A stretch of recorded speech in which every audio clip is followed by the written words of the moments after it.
વાવ તાલુકાના ઢીમાથી 1 કિલોમીટર દૂર કોડાવા રોડ ઉપર આવેલા શ્રી ગોગા મહારાજની પ્રાણ પ્રતિષ્ઠા નિમિત્તે ભવ્ય અતિભવ્ય કાર્યક્રમ રાખવામાં આવ્યો હતો। શ્રી ગોગા મહારાજની ચેરવાડા નામની ઓળખાય છે।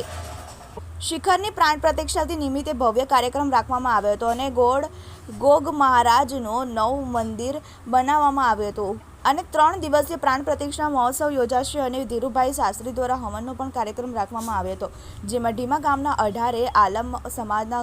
ગોગ મહારાજના મંદિરે સાંજના 9 વાગ્યાના ટાઈમે ભજન કીર્તન પણ રાખવામાં આવતા હોય છે। સાંજના 7 વાગ્યા ટાઈમે ગોગા મહારાજની આરતી કરાવીને પહેલા દિવસે તારીખ 22/4/2024 સંતવાણી કાર્યક્રમ રાખવામાં આવ્યો હતો, જેમાં કલાકારો સુથાર અશોકભાઈ, હાસ્ય કલાકાર અને ભજની કલાકાર જોશી દશરથભાઈ અને સુથાર રમીલાબેન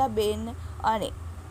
બીજા દિવસના કલાકાર તારીખ 23/4/2024 સમગ્ર ઢીમા ગામના ભજની કલાકારો ઉપસ્થિત નટવરદાસ સાધુ અને વિઠ્ઠલદાસ સાધુ અને ભરતભાઈ ગોહિલ અને શ્રદ્ધાબેન સાધુ ઢીમા ગામના તમામ ભક્તો જોડે અનેરો આનંદ જોવા મળી રહ્યો હતો અને ત્રીજા દિવસે ભવ્ય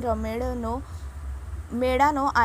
પણ કાર્યક્રમ રાખવામાં આવ્યો હતો, જેમાં ઉપસ્થિત ભુવાજી અને તારીખ 24/4/2024 નીતિનભાઈ કોલવાડા અને જીવરાજભાઈ ભરવાડ અને ઢોલક માસ્ટર સંજયભાઈ અને 100 કલાકારો ભેગા મળીને ભક્તોને મોજ કરાવી હતી। Bureau report TV18 news Banaskantha.